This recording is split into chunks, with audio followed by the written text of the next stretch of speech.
Sure, Margani guys, Elia Uboto, we are back. New week, new video. So without wasting no time, let's get into this week's video. So in this week's video, I'm just gonna be reading a very interesting article by one of my favorite author, Udarius. So the article is titled Six Strategies to Pay Off Your Debt and Retain Your Financial Freedom. So this is all about financial freedom. I know finances can be very perspective. It's different from one person to another, but just in general, I think it's good to hear what this article has to say. So yes, without wasting no time, let's get reading. So six strategies to pay off your debt and retain your financial freedom. So liabilities like debt destroy your wealth. When you owe somebody money, you don't own the things that you have until you pay off your debt fully. And this can chain you, or it chains you and prevents you from becoming financially free. It's even a bigger liability when you go into debt for something that depreciates in value over a period of time, right? So, but when you own your assets, you generally build wealth. Think of buying real estate or shares with your own money. These assets tend to appreciate in value in the wrong in I mean in the long run. And what matters is that you become a real owner and debt free, because as someone with debt, even if it's for real estate, you still owe other people money. And the goal here is to become financially free, or to become an owner yourself. All right.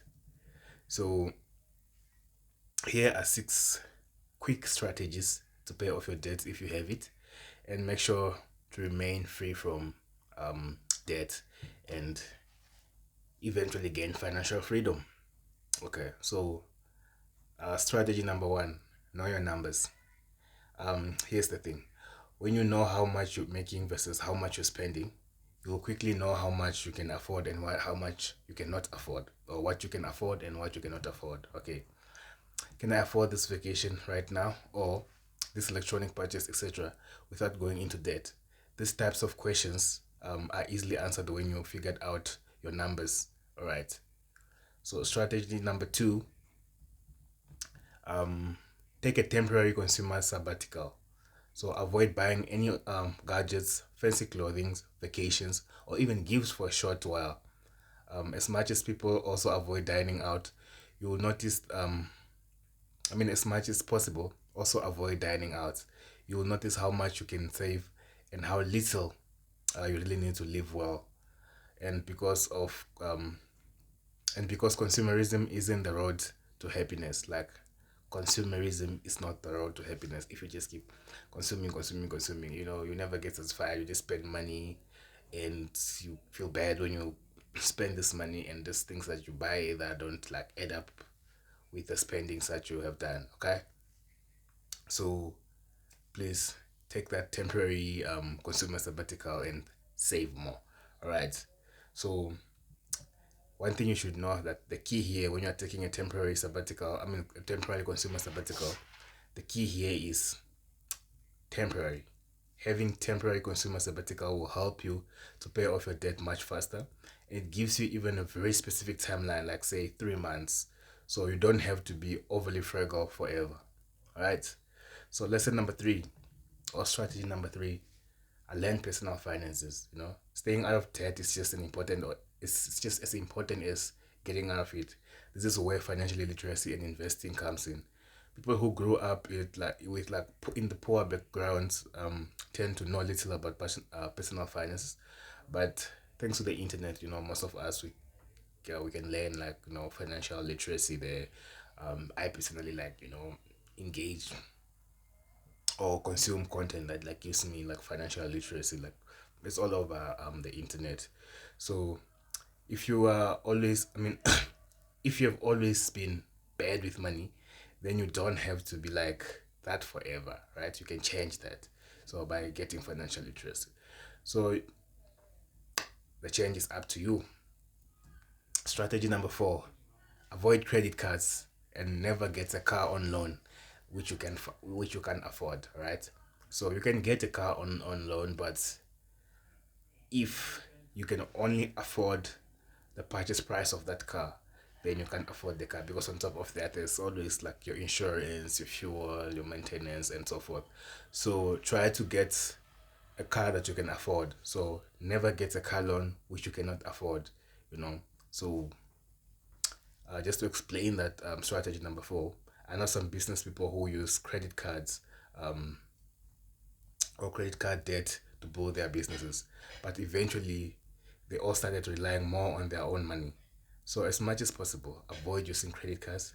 To keep things simple, only buy something when you have the cash to buy it.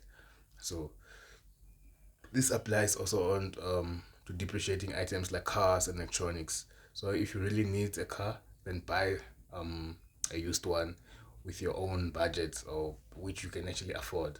So buying consumer goods with borrowed money is bad for your wealth. It it is also it also builds the bad habit of buying things you can't afford with money on hand, or with money you don't even have. Right. So when you get used to buying something without relying on debt, you quickly avoid stuff you don't really need or want. Okay. So always try to buy things that you can afford with the money you have on hand. That's basically what this strategy is saying. Strategy number five, start investing slowly. Um, why would I want to invest when I'm still in debt? That's like most of the question people ask. Like, I need to pay off this debt first before I invest.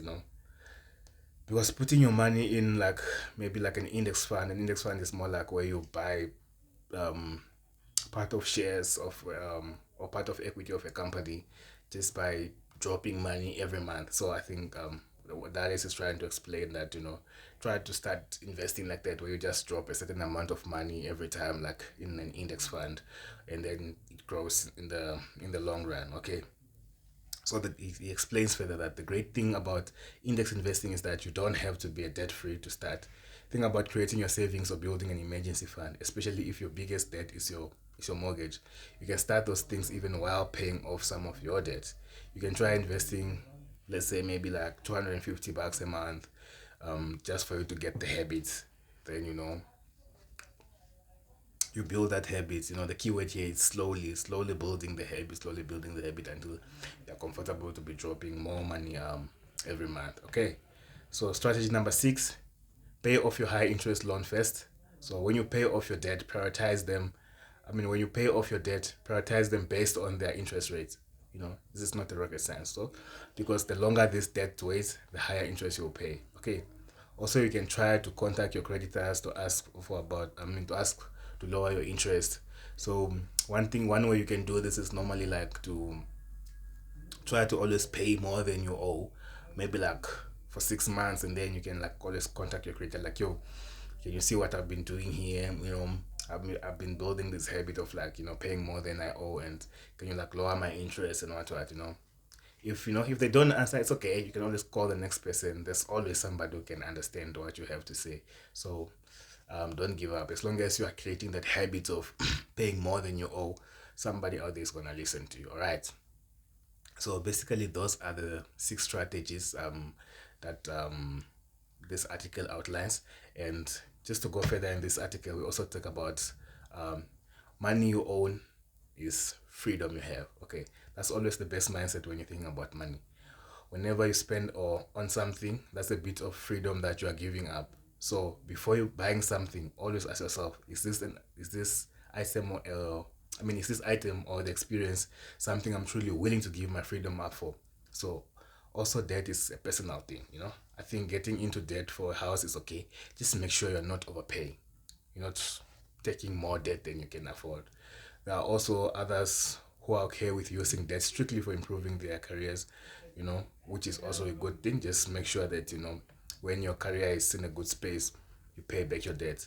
But some of us, we don't like feeling the feeling of owing someone money. So maybe that's also a limiting factor, and others may think it's a waste of business potential, but at least we get to sleep at night without worrying about owing somebody, or answering a call from a creditor or a debt collector, right? So debt-free life gives people more content, and a happy life. So we end this video here today. I hope you learned something from this article. Elia Ubozo. CS, you guys must have a great week ahead. Cheers.